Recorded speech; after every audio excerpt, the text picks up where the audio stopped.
Hello ladies and gentlemen, welcome back to our channel. My name is Daniel.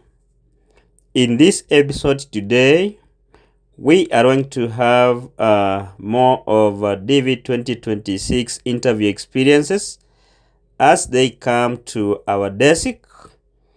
And to be specific, in this video it will be about a single DV lottery interview experience, Nairobi Embassy, Kenya, which happened on 18th of November 2025, case number 3000.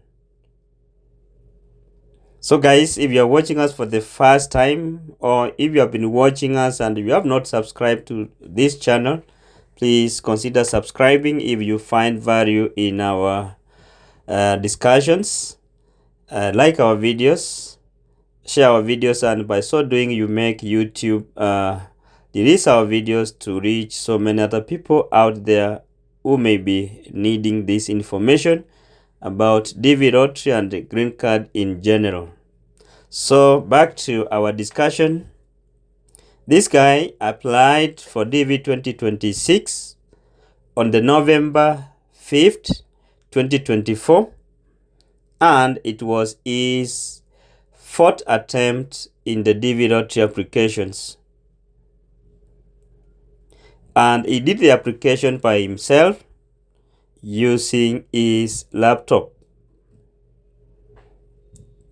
He got selected on the 3rd of May 2025. He filled and submitted a complete Dv2026 form on May the 13th of 2025. He unlocked his Dv2026 form on the 27th of October 2025 during document review to add travel history. He received his second notification letter, 2NL, on the 8th of October 2025, and he went for his medicals on the 23rd October, document pre-screening on the 27th of October 2025. That is a new thing with the Nairobi Embassy. After your medicals, you have to go for your document pre-screening at the embassy before going for your actual DV lottery interview. It's a thing which is new, which has not been there at the past. His interview was on the 18th of November 2025, 8 a.m. at the Nairobi Embassy. And as we speak, he has picked his visa, or he picked his visa and passport on the 19th of November 2025, one day after his DV lottery interview. So his visa was processed so fast because, as we know, it normally takes between 1 to 7 days, or sometimes it can go to up to 2 weeks. But it's like nowadays things are moving so fast. After your interviews, expect your visas and passport back within 3 days. So keep on tracking, keep on checking your email and see what communications are from the embassy. So during the day for the interview, he woke up at 4 a.m. and arrived at the embassy at 5:30 a.m. He found like 10 people waiting. The gate was opened at 6 a.m. and his appointment was at 8 a.m. but he was allowed in at that time, 6 a.m. As they say, get early regardless of your appointment, because sometimes they say first come first served when they don't have a lot of people attending the interview for a day. So it's good that you be there in time And if you are allowed to go in, that will be a plus or a bonus on your side. He went through the first and second security checks.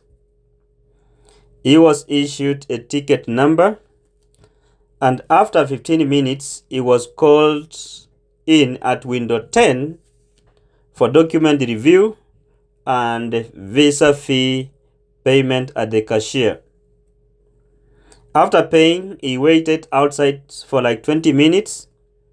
His ticket number was called and went in to counter number 7, where the consular officer was, and it was at this time where the interview started.